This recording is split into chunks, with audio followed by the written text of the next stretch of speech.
بسم الله والحمد لله والصلاة والسلام على رسول الله وعلى آله وصحبه ومن والاه. ربي شرح لي صدري ويسر لي أمري واحلل عقدة من لساني يفقهوا قولي.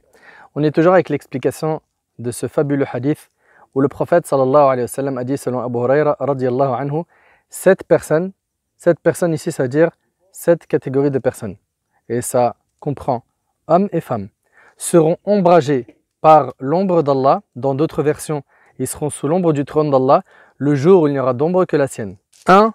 Le dirigeant juste. 2. Un jeune qui a grandi dans l'adoration d'Allah. 3. Un homme dont le cœur est accroché au lieu de prière. 4. Deux hommes qui se sont aimés en Allah. Ils se sont réunis en lui et ils se sont séparés en lui. 5. Un homme qu'une femme de haut rang et de grande beauté appela à elle et à qui il a dit « Je crains Allah ». 6. Un homme qui a donné une aumône si discrètement que sa main gauche n'a pas su ce qu'a donné sa main droite. Et pour finir, 7. Un homme qui aura pensé à Allah dans la solitude et dont les yeux auront alors versé des larmes, rapportées par l'imam al-Bukhari et Muslim. Aujourd'hui, on parle directement de la deuxième catégorie mentionnée dans le hadith, un jeune qui a grandi dans l'adoration d'Allah.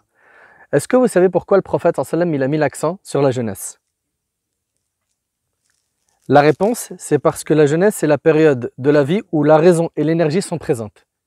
À un moment donné dans ta vie, tu as été un enfant, tu étais une pile électrique, tu avais de l'énergie, mais tu n'avais pas la raison qui allait avec. Plus tard, tu prends de l'âge et tu perds de l'énergie. Mais le jeune, lui, il a réuni les deux, à savoir la raison et l'énergie. Et selon Abu Barz al-Aslami, radiyallahu anhu, le prophète sallallahu alayhi wa sallam a dit, et je vous demande d'être très attentif, il a dit alayhi salatu wa sallam, aucun serviteur ne fera un pas le jour du jugement. Et wallahi al-azim, ce hadith-là, il est vraiment à méditer. Personne ne fera un pas le jour du jugement avant qu'il soit questionné de 4 questions. Je vous pose d'abord une question avant de voir ce que le prophète sallallahu alayhi wa sallam nous a dit. Imagine que sur terre, tu as un diplôme à passer. Et que je te dis, sur ce diplôme-là, sache que tout va tourner autour de 4 questions et voilà, tu as les questions à l'avance. Je ne t'ai pas donné les réponses, mais juste les questions. Est-ce qu'on est bien d'accord que tu es au max de ta joie? Pourquoi? Tu as les questions. Tu sais où vont aller les questions de l'examen. Eh bien, sachez qu'on a déjà à l'avance les questions qu'Allah va nous poser le jour du jugement. Et quand je vous demande de bien méditer sur ce hadith, il est vraiment très important.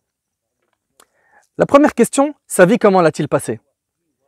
Il faut que tu t'attendes à avoir cette question de la part d'Allah subhanahu wa ta'ala. Première question, ta vie, comment est-ce que tu l'as passée?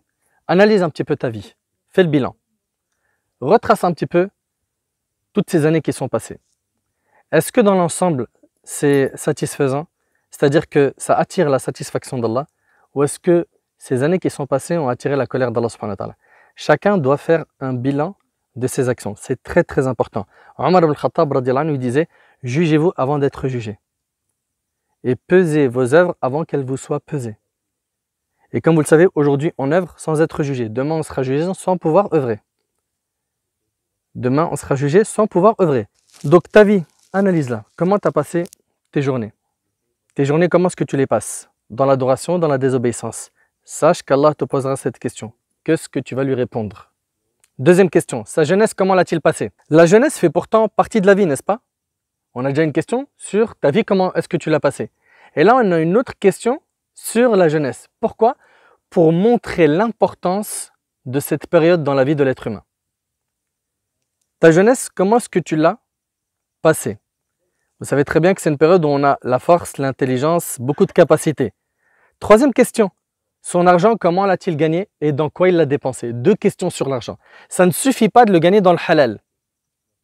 Déjà, beaucoup de gens, malheureusement, ils ne le gagnent pas dans le halal.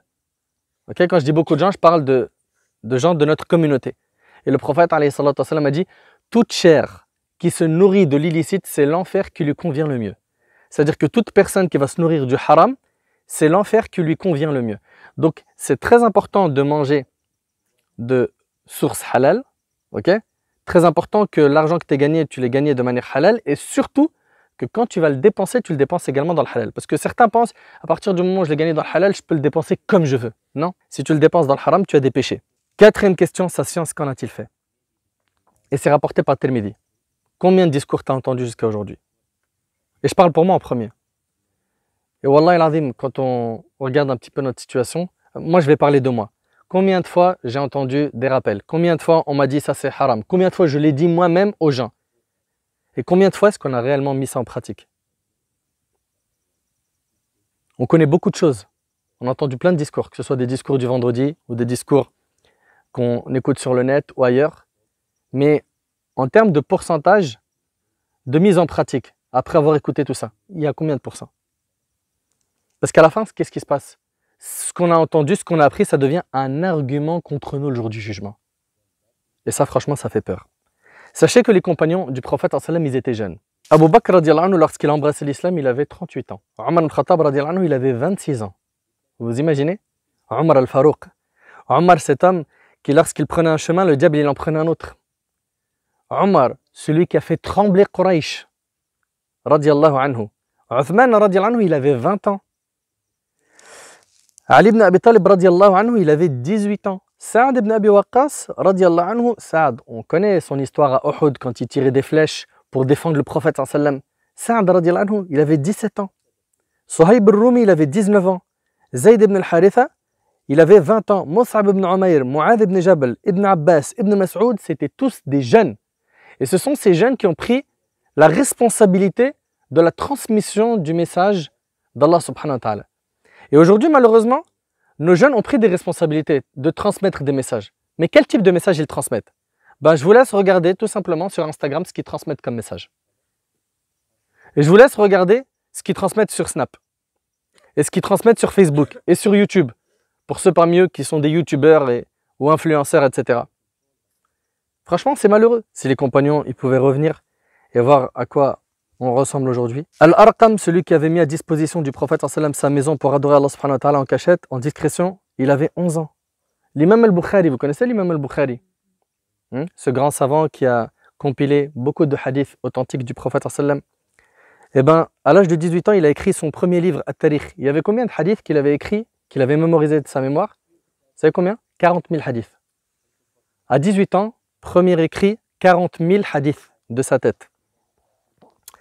Subhanallah. Ishaq demanda à l'imam Ahmad, et qui est ce Shafi'i chez qui tu t'assois? L'imam Ahmad lui a dit, si tu n'assistes pas à ces assemblées, tu auras perdu un grand bien.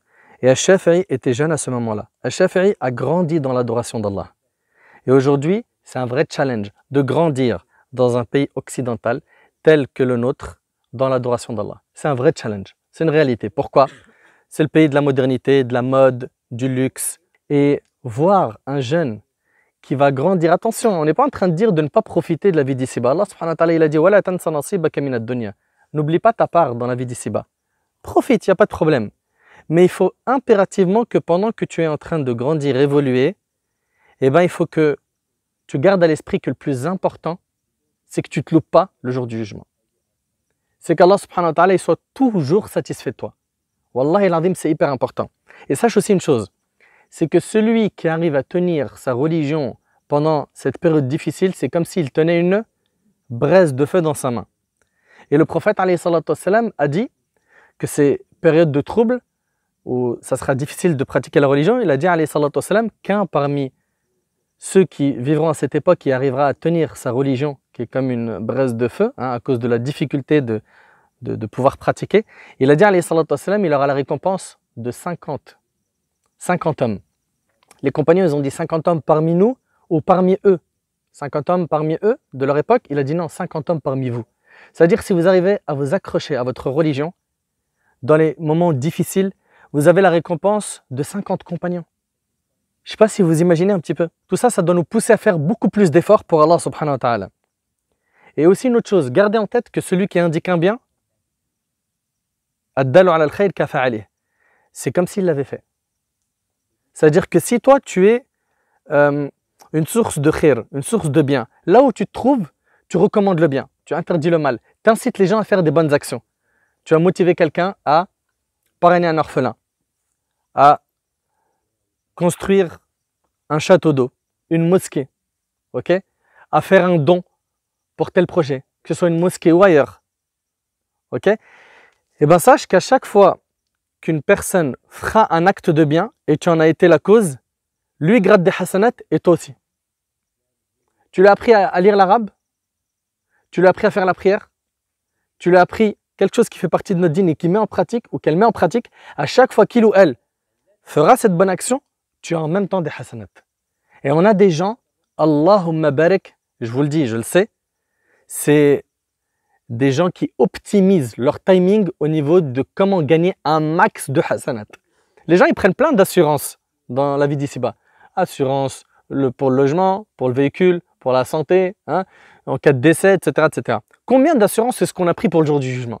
Combien d'assurances on a pris pour notre tombe? Combien? Toutes ces assurances-là, vous croyez que vous allez les trouver où? Dans des agences? Non, dans les bonnes actions que vous êtes en train de faire pendant que vous êtes encore en vie. Si tu commences à faire des bonnes œuvres qu'une fois que tu es âgé, sache que tu auras raté le mérite d'être un jeune qui a grandi dans l'adoration d'Allah et tu auras perdu des années de ta vie qui valent très cher. Quelqu'un qui prend de l'argent et qui brûle son argent, on dit de lui c'est un fou. Quelqu'un qui brûle son temps en passant son temps dans n'importe quoi, il est pire que celui qui brûle l'argent. Le temps ne reviendra pas. Et Allah subhanahu wa ta'ala il dit dans le Coran que certains au moment de la mort ils diront Rabbi rji'oun. Oh Allah, fais-moi revenir sur terre. La'alli a'malu salihan fima tarakt. Afin que je puisse œuvrer dans le bien, là où j'ai eu des manquements. Et Allah il lui dira Kalla, c'est fini. Eh, vous croyez que c'est de la blague tout ça? Tout ce qu'on est en train de dire aujourd'hui, on va le voir de nos yeux. Et ça commence déjà dans la tombe. Et la tombe, c'est la première station du jour du jugement. Uthman ibn Affan, radiallahu anhu, ce noble compagnon, quand il se tenait devant une tombe, il pleurait tellement que sa barbe était mouillée. Et on lui disait, à l'évocation du paradis et de l'enfer, tu pleures pas, mais là, devant la tombe, tu pleures. Il a dit, car le prophète sallallahu alayhi wa sallam a dit, la tombe est la première station du jour du jugement. Si cette étape est facilitée, ce qui viendra après sera facile. Dans le cas contraire, ça sera difficile. On a misé sur beaucoup de choses. On a préparé l'appartement pour le mariage. L'autre, il a préparé comment sera sa nuit de noces. L'autre a préparé où est-ce qu'ils vont aller dans leur lune de miel, etc., etc. Mais est-ce qu'on a préparé cette première nuit? Comment est-ce que tu seras accueilli? Comment est-ce qu'on sera accueilli dans notre tombe?